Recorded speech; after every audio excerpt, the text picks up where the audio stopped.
Details of Apple's iPhone X revealed by anonymous source Alan Dyer's app. Apple looks set to unveil a special edition device believed to be called the iPhone X when the technology giant holds a live event at its new California headquarters on Tuesday.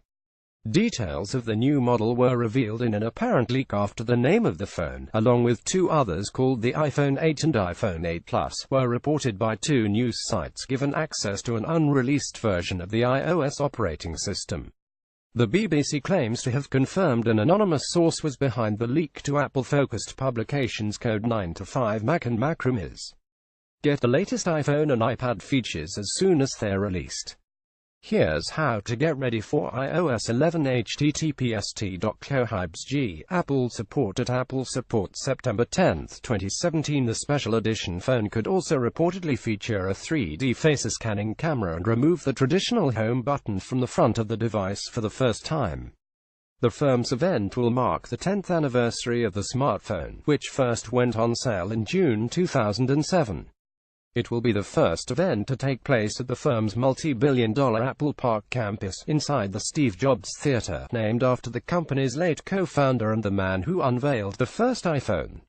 A new Apple Watch and a 4K resolution Apple TV are also reportedly due to be announced at the event. Which feature of the iPhone 8 are you most looking forward to? Tell us in our poll at the bottom right of the page. https://t.cox22imjostdmpic.twitter.com 8mt8d93z7c uswitchtech@uswitchtech September 8, 2017. Industry analyst Ben Wood, from CCS Insight, said despite the range of announcements expected from the tech giant, little will change in the smartphone arena. We don't think the new iPhone devices will have a particularly big impact on the smartphone market. Apple already dominates the space in terms of the profits it makes with the iPhone, and its share remains strong, he said.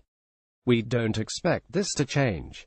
As is always the case, innovations in the iPhone often get replicated in rival devices, and augmented reality will certainly start to feature more prominently from other players. There have also been reports the special edition phone could be priced as high as £1,000, but Mr. Wood does not believe this would be a barrier for some consumers.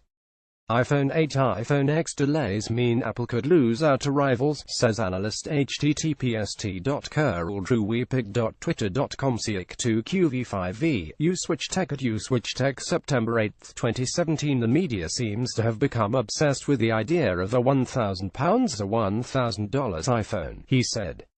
The reality is that if you buy a top-of-the-line iPhone 7 Plus today, it will cost you £920. A further £80 is going to make little difference to die-hard Apple fans who always have to have the latest and greatest. Apple announced a new augmented reality AR platform for app developers earlier this year, an area of technology which mixes real and virtual imagery on one screen, and is expected to expand greatly in the coming years. However, smartphone expert Ernest Doku, from uswitch.com, said Apple needed to recapture the public's attention in the wake of increased pressure from rivals and changing consumer demands. Get ready for the future by checking in on the past. https://t.co/3mw Wired at Wired September 10, 2017. After a somewhat muted critical response to last year's 7 launch, the iPhone's latest iterations will need to upset the apple cart if they are to return the device to the top of the heap in the innovation stakes, he said. Despite a commercially rapturous response to last year's hero handset, Apple still faces an uphill struggle to win hearts and minds. While the suggested addition of wireless charging and a 3D dual-lens camera will undoubtedly please innovation-hungry iPhone fanatics, the tastes of mobile customers are fundamentally changing.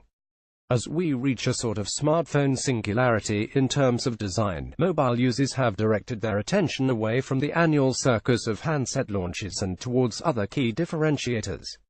The boom in Simon-Lee contracts, which now command a 30% market share, shows that the concept of flexibility is increasingly taking precedence over the acquisition of contracts that subsidize the purchase of high-end handsets.